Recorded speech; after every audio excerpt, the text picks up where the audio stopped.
Alright, now we're up to one of my favorite parts, the taping and the painting.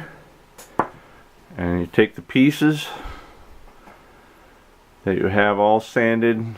I finished, and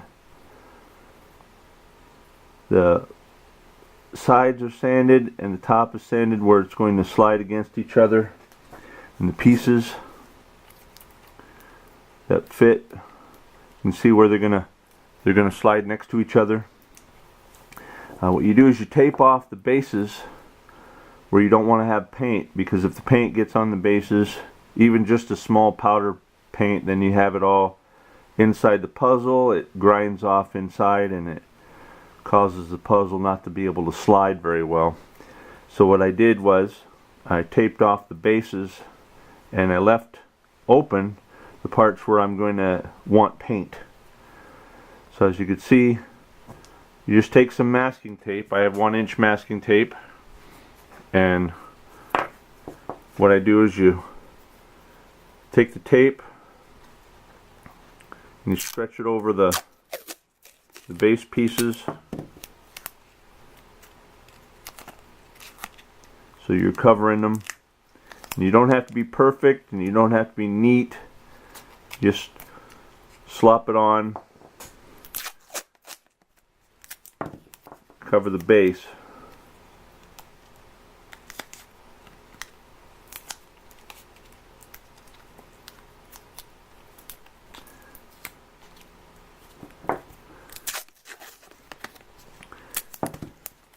If you try to get too perfect, it takes too long. So you just want to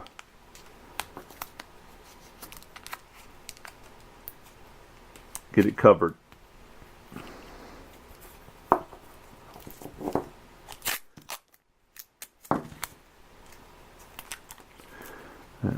Just like that.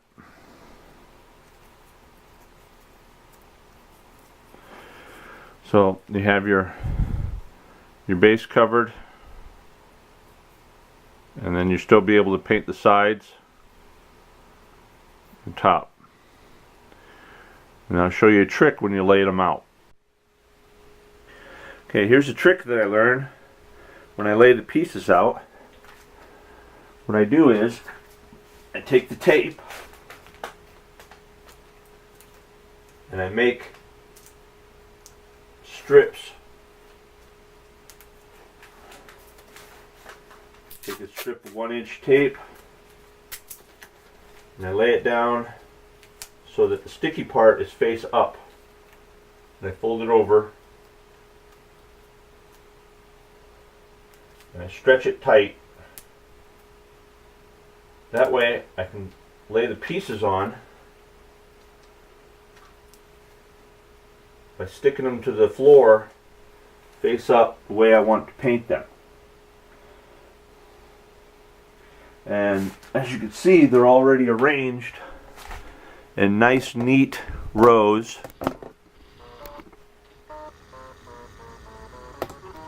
Nice, neat rows. That way I have everything exactly how it came out of the compartments. And I have all the compartments set up in order, so I know exactly how the pieces are set up in order, and they're set up in their small groups, so that one corner or one edge is all within its one group. And then when I spray them, the aerosol from the paint won't blow them over or miss the sections of the surfaces that I want to cover. All the surfaces I want to cover are all facing up. And I'll paint them in just a second after I get them all down. Okay, now I'm ready to paint. What I use is Tester's Model Master. It's a Tester's black semi-gloss black spray.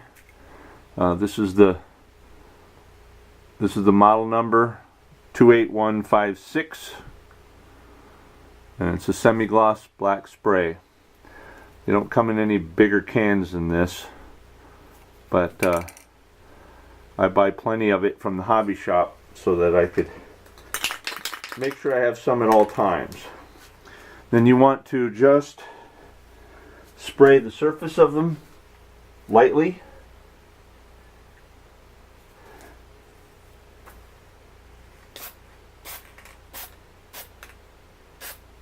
Just enough to cover it. If you quick bursts, if you hold it on there too long, you'll get runs. So just quick bursts over the top.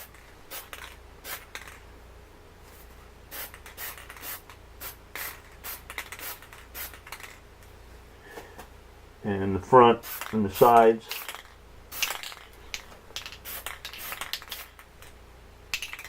You don't have to worry about getting any paint you don't want it because you've taped off all of your base pieces.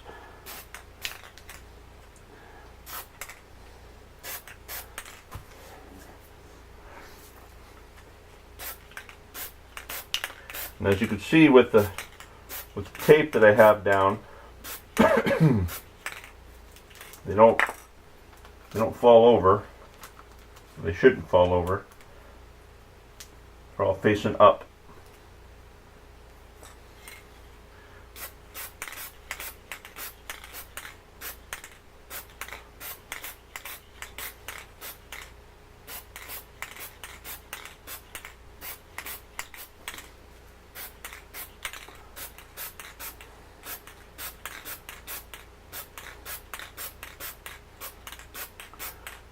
Some of the modders use the paint on the top of them after they have the whole puzzle together,